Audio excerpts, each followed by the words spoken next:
Portuguese Blockchain Alliance is an ecosystem of enterprises, academics, and government institutions in order to give the Portuguese economic system the knowledge tools on blockchain. Now, the Alliance also is planning a conference to highlight the industry and bring together leaders to share ideas and learn. So with me is Rodrigo Brito, Rui Serapicos, and Janto Moerti Moerman. So I hope I got everything pretty close to pronunciation. It's great to have you all here. And Rui, let's just start with the Portuguese Blockchain Alliance. What's the mission?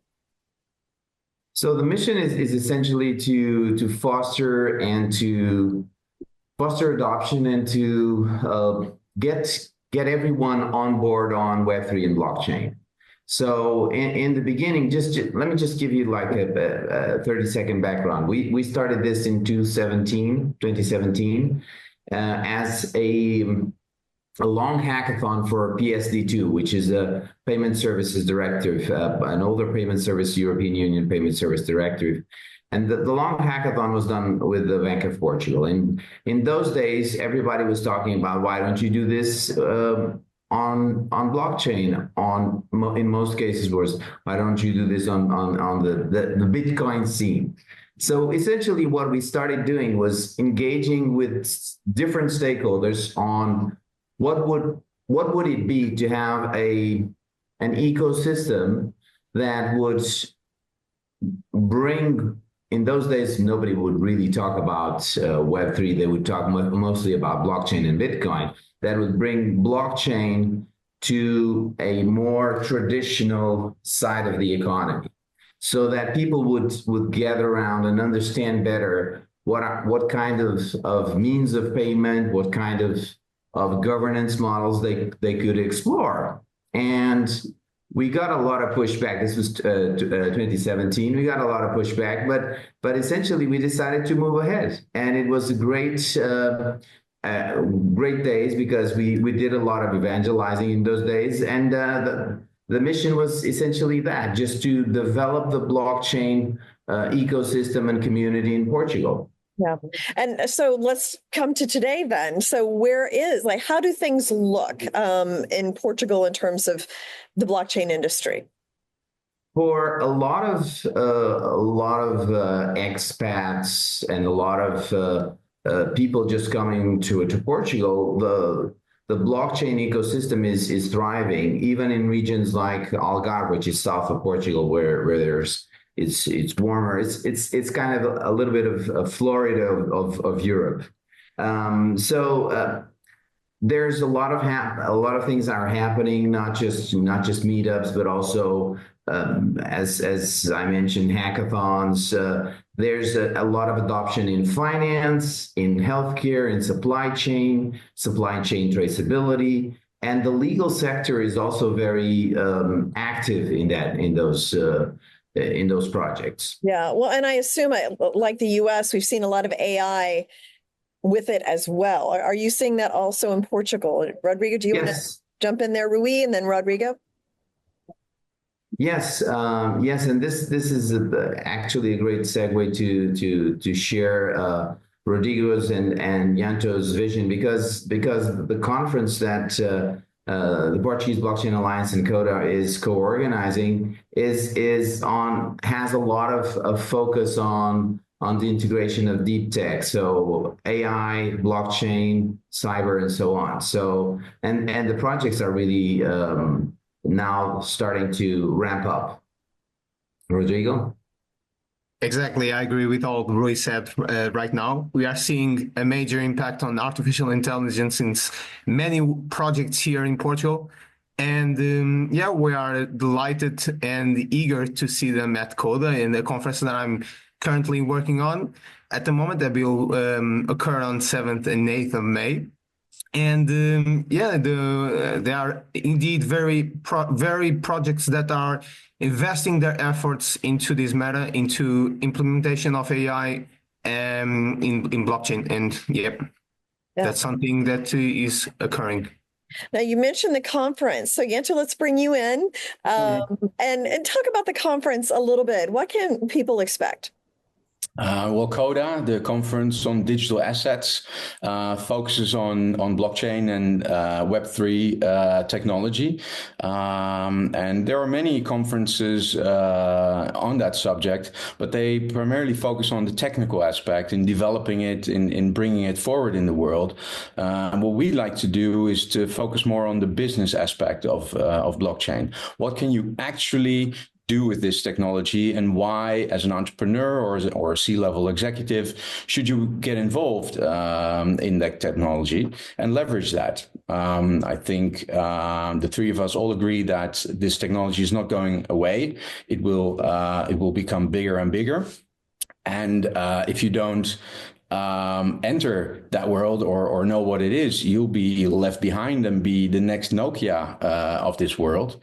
So we focus on practical and hands-on examples to bring on stage. And yeah, we have a terrific lineup with people from United Nations, CEOs of large exchanges. We focus on several aspects. On AI, on how traditional industries enter blockchain, also regulatory and governmental implementation. So yeah, do join. Yeah, no, that sounds great. And I love the fact you focus on how businesses can apply it, because I feel like there's still a lot of confusion out there about blockchain and yeah, how can I really use this technology? And I don't think the public totally understands it. So that's a really interesting focus. Correct. We have to be careful not to become an echo chamber, because, well, when you have a little experience or knowledge about blockchain, I think we all know where it's headed. But there are still a lot of misconceptions regarding Bitcoin. Bitcoin is a scam, and therefore anything blockchain related must be a scam as well, as was email back in the 90s. And that's where why we partnered up with the Portuguese Blockchain Alliance, because we both want to educate and get people on board. Yeah. Now, I know in the US, we've made, with the new administration, a huge change in support for crypto and blockchain. I mean, it's a completely different. In fact, President Trump spoke to a digital assets conference yesterday. How are you finding the European governments in terms of their support of blockchain? And anybody can weigh in. Yeah, there's a saying about US and Europe, that US innovates and Europe regulates. But the truth is that there's been a lot of regulation. I'm sure you've heard of MiCA and the markets in crypto asset regulation. So that's something that Portugal as a country has achieved, and this has been a joint effort with multiple organizations to get to, I don't want to call it a crypto-friendly country status, but to get the conditions for a lot of investors and as mentioned before, just entrepreneurs to come to Portugal and explore and invest, not just in initiatives like digital identity, smart contracts, and fintech innovation, but also to be investors and have, I don't want to say a safe haven, but an environment that is stable. I think the most important component nowadays that people, especially investors, are looking for is stability. And Portugal has been able to deliver that. Mm-hmm. Anybody else want to weigh in? I agree. It's a trade-off. Especially in this scene, in this technology, speed is important, and regulation can hold that back. But I think it's a question of short term versus long term. And in the short term, you shouldn't lose an advantage, maybe due to regulation. But in the long run, regulation is a good thing. Because all parties involved know what they're up to, and I think it will make for a more stable industry.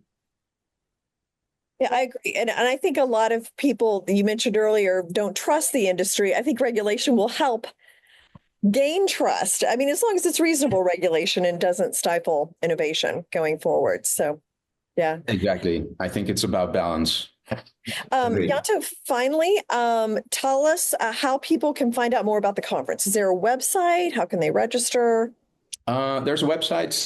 It's coda.events, coda, C-O-D-A, .events. The conference is on 7 and 8 May in Porto, in Portugal.